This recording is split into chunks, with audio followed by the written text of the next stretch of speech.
Hey, what's up guys? Today I just wanted to quickly take you through a couple more drafts that I just did with my team tonight. We're slowly starting to get into the groove of things and feeling a little more comfortable with the players here. We do have, I think, one different, our ADC is a different player this time, and he is much more mechanically skilled than the other one was, so I was able to draft around him a little more. I was told that he's the best player on the team, draft around him, give him resources, so that's what I ended up doing. So let's just jump into it. B1 here, I just go with Tristana, mid-bot flex.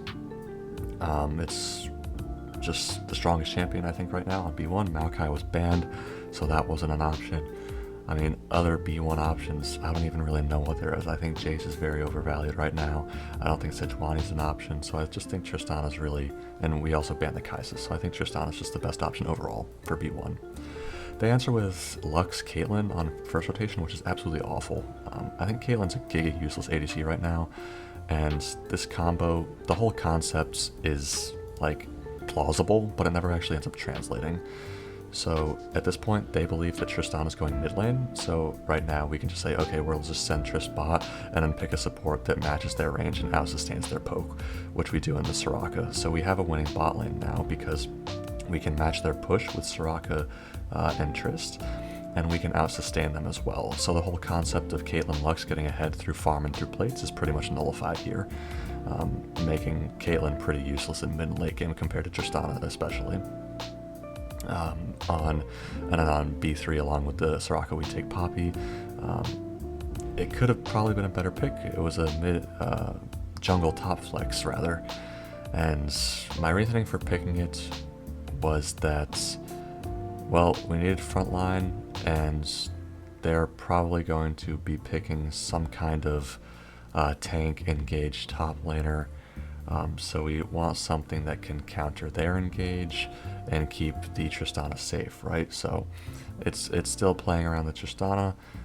It's also just like a quote-unquote power pick. Yes, it probably could have been better, but I'm also playing around my team's champion pools here because it's a pretty low-level league. Champion pools are limited here. But again, it is a top jungle flex, so it gives us a lot more flexibility heading into the second draft phase, pick phase.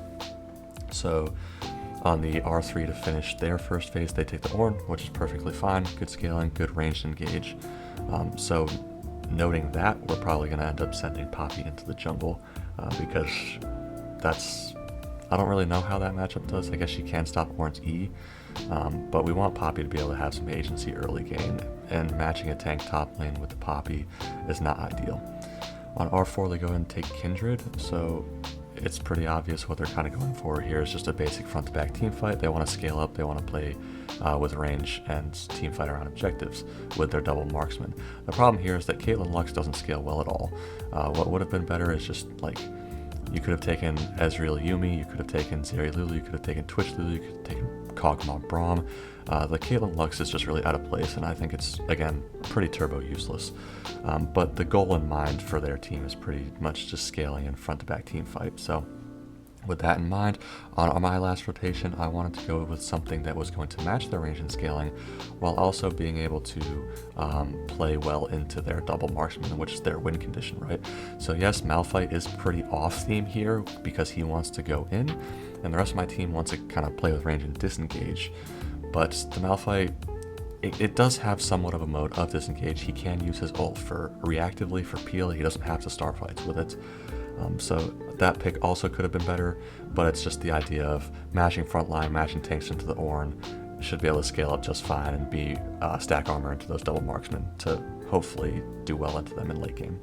And then the Seraphine, I think is just really solid because again, their goal is to 5v5 front to back, and Seraphine Soraka makes it really hard to do that.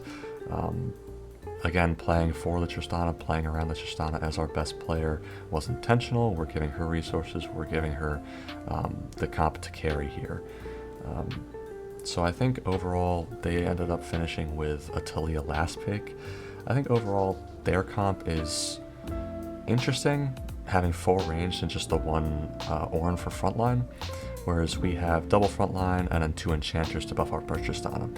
You may be thinking my comp is lacking damage. Seraphine does do more damage than you may think, but I might agree with you. Overall, honestly, I don't think my draft was all that good. this game. I think that the bot lane matchup is solid, and I think the mid lane matchup is okay. In terms of teamfight dynamics here, we should be able to effectively layer ults, especially if we can force a Kindred ult out early, get them grouped up in that, and then layer Malphite and Seraphine ults on top of that. That should be a good win condition here. But yes, our team is very reliant on the Tristana carrying, very reliant on her getting ahead, so in that sense, it's not great. But again, I'm trying to play towards my team's strengths. I was told to draft for the ADC, he's the best player. So that's what I did. I think the Poppy and the Malphite picks could have been better, but it ended up being what it is. I do honestly think, even though my comp wasn't great, I think it's better than their comp just because of the Caitlyn Lux. And the whole concept of the Caitlyn Lux push lane is pretty much nullified. And I don't think it's very good to begin with, even if I didn't draft well around it. So that's that for that game. Heading on to game 2. Again, I stick with Tristana first pick, with the Maokai ban as just the strongest option available. And instead, this time they go with Zarya or Renekton. So already we can just pretty much insta-counter the Renekton with Ornn and nullify him. If you watched my last video I uploaded on Renekton talking about how if you can just draft something that does well into Renekton in lane, you nullify his early and mid power spike, making him pretty useless throughout the entire game. And Ornn does that pretty effectively. If you build properly around the Renekton, Ornn can actually win that matchup pretty handily. So we nullify the Renekton already, and then we also pick Sejuani for frontline to pair with the Tristana for mid jungle as well. So already we've set up a theme of 5v5 scaling teamfight around objectives front to back. It's a pretty basic theme here. The Zarya is also going to have a lot of trouble this game because Zarya isn't a super tank busting kind of marksman. She takes a lot of time to get through those high HP value targets. So I think that our first 3 picks into their first 3 picks are pretty solid, and they can't seem to decide what they want to do because Renekton and Viego are very short range, very skirmishy, and then Zarya is kind of like kite back. She can dive, but she's kind of kite back and scaling. So they're pretty off theme, while we're pretty on theme with scaling teamfight 5v5. So I think through the first phase here, we're pretty advantaged. They end up taking Millie on R4, which pairs pretty well with the Zeri. It gives her a little extra range and scaling boost there. The Millie is also good into Sejuani R, being able to cleanse the CC from that. The problem here is that they're heavily outranged, even with the Millie W. Tristana at level 18 has the highest base attack range in the game. So I do think that our dynamics are pretty good here into their themes. To round out on B4 and B5, I take Blitzcrank and Veigar. Blitzcrank is literally just a vacuum counter into that bot lane matchup. I think that Triss Blitz can actually play really aggro in this lane into the Milio, and it actually did end up happening that they got a 2v2 kill down there, and we were able to snowball the Trish through that pretty effectively.